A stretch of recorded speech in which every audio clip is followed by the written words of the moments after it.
तो hello guys, पहले रविराज का वीडियो देखो पूरा एंड तक, फिर कमेंट में मेरे को बताना अच्छा वीडियो होगा तो भाई सब्सक्राइब करके जाना और एक लाइक कर देना। शेतकऱ्यांनो नमस्कार। 40 डिग्री अंश सेल्सिअस तापमानामध्ये दुष्काळी भागामध्ये अशा प्रकारची 4 एकर मिरची आपण लावलेली आहे आपल्या शेतामध्ये। झाड आता जवळजवळ 100 दिवसांच्या वरचं झालेलं आहे। तुम्हाला कोकडा कुठे दिसणार नाही।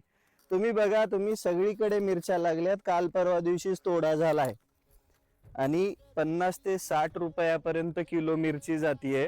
युद्धाच्या परिस्थितीमुळे शेतमालाचे भाव घसरल्यामुळे आपल्याला थोडा फटका बसलाय, पण आपल्याला टिकून राहायचंय राजांनो।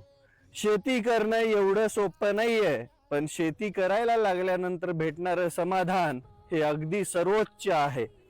हे बघा तुम्ही, आता हे बघा, आता ही मिरची बघितल्यावरती खऱ्या आणि हाडाच्या शेतकऱ्याला खूप आनंद होणार आहे, पण जे जळणारे आहेत ना त्यांच्या बरोबर लागणार आहे मिरची कुठं लागायची ती। तर या पद्धतीमध्ये आपल्या शेतामध्ये पीक आहे। त्यासोबतच आपण हे ड्रॅगन लावलेलं आहे। ड्रॅगन बघितलं वरती चाललं।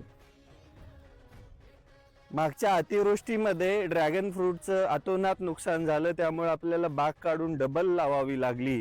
त्यासोबतच मिरची लावल्यामुळे वरच्या सावलीचा खर्च यावर्षी तरी वाचलेला आहे आणि त्याच्यासाठीच ही मिरची लावली होती।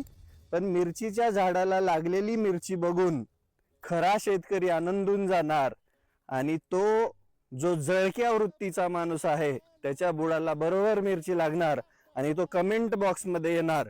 मग त्याला धुवायचं काम आपल्या शेतकरी मित्रांनी करायचंय, कारण की असल्या प्रजातीला आपल्याला संपवायचंय। यांच्यामुळे शेतकरी मागे, यांच्यामुळे शेतकऱ्याचं अतोनात नुकसान होतंय, शेतकरी डिमोटिवेट होतोय। तर यांना ठेचायचं काम आहे। ही जी मिरची आहे एवढं सगळं तापमान असताना पण या पद्धतीमध्ये डेव्हलप झालेली आहे। याला फवारणी आपण 4 ते 5 दिवसाला एकदा करतोय। रोगाच्या हिशोबाने त्या प्रमाणामध्ये त्या रोगाचं औषध याच्यावरती फवारल्या जात आहे। तोडणी व्यवस्थित होते। तापमान 40 अंश सेल्सिअस आहे, पण आपली जी जिद्द आहे ती शेती करायची आहे, शेती टिकवायची आहे आणि त्या शेतामधून अशी सोन्यासारखी पिकवायची आहे। कितीही अडचणी आल्या तरी शेतकरी मागे हटत नाही, कारण की शेतकऱ्याच्या आयुष्यामध्ये